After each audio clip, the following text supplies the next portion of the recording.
Então, continuando, agora vamos ver aqui um indicador em relação ao Diamond Hand Supply, né, que ele chama aqui em relação, a Glassnode chama em relação ao Diamond Hand Supply o quê? Esse Diamond Hand Supply, que é essa linha amarela aqui, em preto a gente tem o preço do Bitcoin, ela chama basicamente as carteiras que têm pelo menos 2 depósitos e nunca venderam o seu Bitcoin. Então, são carteiras que pelo menos compraram 2 vezes, tem pelo menos 2 depósitos nela, e nunca fizeram nenhum tipo de saque, nenhum tipo de transferência. Então, por isso que chama aí Diamond Hand Supply, né? Mãos de diamante. Então, é a oferta que está com essas mãos de diamante, carteiras que compraram pelo menos 2 vezes e nunca venderam. E a gente nota que a gente está alcançando níveis no Diamond Hand Supply superiores a todo o ciclo de alta que a gente viveu atualmente, desde 2020, né? Desde outubro de 2020. E também, a gente só alcançou esses níveis anteriormente, antes do nível que a gente está agora, lá em 2017. Você nota que essa linha azul, se a gente pegar aqui para a esquerda, essa linha amarela aqui só esteve tão alta aqui em 2017, no meio ali, né, eu diria, no meio do ciclo de 2017. Então achei muito interessante. Ela também descarta que, né, essa linha amarela, essa oferta, ela é descartada em endereços que têm mais de 7 anos de vida, e alguns analistas fazem isso justamente para descartar bitcoins que foram perdidos, carteiras que foram perdidas, pessoas que eventualmente faleceram e a família não tem mais acesso à carteira. Muitas dessas carteiras que começam a ter mais de 7, 8, 9, 10 anos de vida, muitos, como a gente sabe, foram perdidos. Essas carteiras nunca mais vão voltar à vida. São literalmente bitcoins que foram esquecidos e praticamente foram queimados, nunca mais voltam à vida. Então, quando a gente vê esse descarte aqui de carteiras de endereços muito antigos, justamente é para não levar em consideração também esses endereços que foram perdidos ou perderam a senha,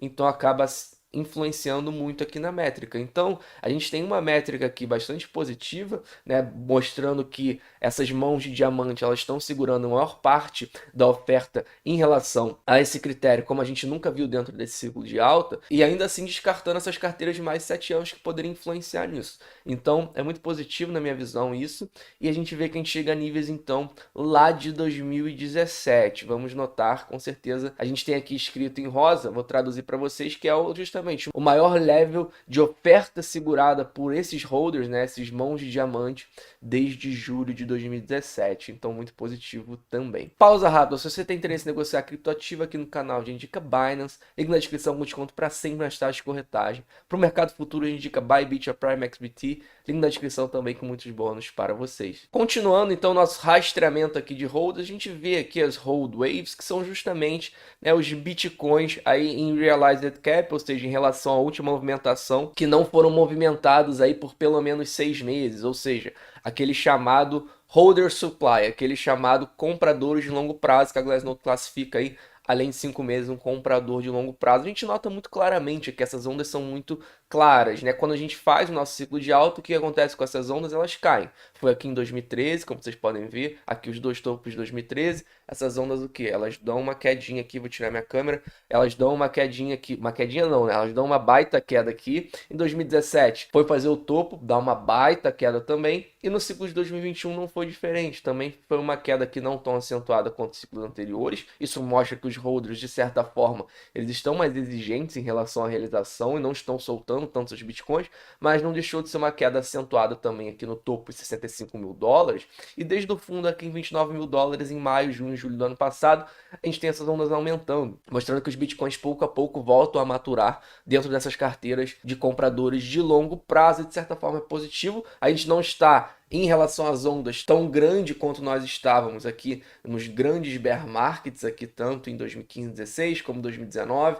mas não deixa de ser uma certa maturação que a gente enxerga e ser muito positivo. Porém, eu dei uma olhada em alguns estudos e eu achei aqui algo interessante, algo para a gente também ligar o alerta, né? A gente sabe que o on-chain ele te dá, tem diversos indicadores, tem milhares de indicadores e não são todos os indicadores que vão mostrar sempre a mesma coisa. A gente precisa olhar vários indicadores justamente para tentar tirar confluência entre eles e eventualmente um vão estar com sinais bearish, outro vão estar com sinais bullish, e a gente tem que justamente saber filtrar, adaptar para nossa tomada de decisão. Então achei aqui um indicador que eu vejo bastante, que é em relação aos bitcoins gastos diariamente. Então os bitcoins gastos hoje qual era a idade desses bitcoins. E sempre que a gente vê esses spikes aqui que eles chamam, ou seja, essas ondas aqui elevadas, significa que muitos bitcoins antigos foram gastos hoje. Isso é bastante negativo pra gente. Recentemente eu mostrei para vocês, eu vou dar um zoom aqui, que a gente tem, de certa forma, essas ondas controladas, um volume muito baixo de bitcoins antigos sendo gastos no presente. Mais uma vez, isso aqui, essa onda tão elevada aqui de bitcoin ultra antigo,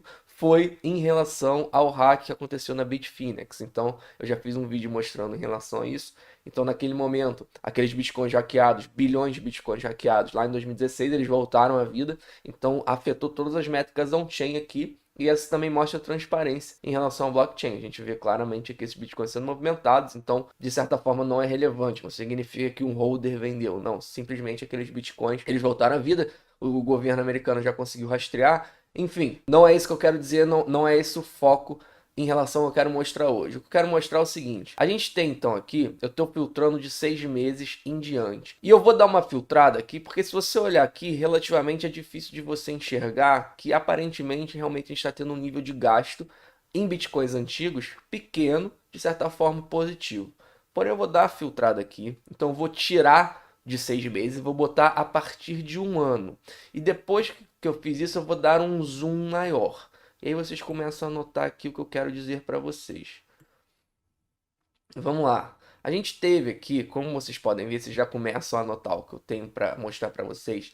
A gente teve aqui desde o dia 4 de fevereiro, a gente começou a elevar um pouco aqui em relação aos bitcoins de 1 ano ou mais que estão sendo gastos no presente. Vocês notam que claramente aqui a gente tem uma ascensão, uma linha ascendente. E também, algo que me chamou a atenção é que, se a gente for pegar aqui quando o Bitcoin ele estava aqui por volta de 47, 48 mil dólares, e aí aqui o Bitcoin também ele esboça subir de novo acima dos 44, antes de cair aos 33, a gente tinha aqui realmente, você vê esse maior spike aqui, a gente começou a ver aqui um nível de quase 2% em relação a Bitcoins de 1 ano ou mais sendo gastos no presente, 2% dos bitcoins que foram vendidos naquele dia.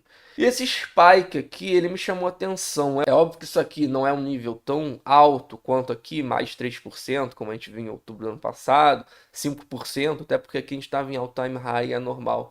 Realização de Bitcoin antigo. Aqui também, vocês notam, o Bitcoin é 50 mil. Antes do Bitcoin perder 50 mil, a gente notou aqui 3%, 2%.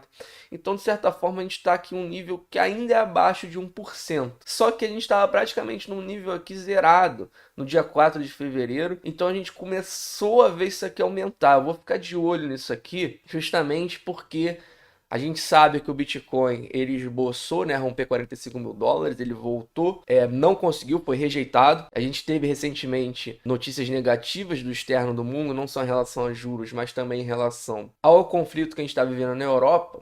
Isso aqui me chamou a atenção, justamente em relação a bitcoins com mais de 1 ano, aí esboçando fazer uma curva ascendente. Vamos ficar de olho, eu vou trazer esse indicador sempre aqui no canal para a gente acompanhar, mas foi algo que me chamou a atenção, foi algo que me ligou o alerta. De qualquer forma, isso não influencia muito na minha estratégia, eu vou deixar meu vídeo na descrição e eu também abordo muito essa estratégia no curso.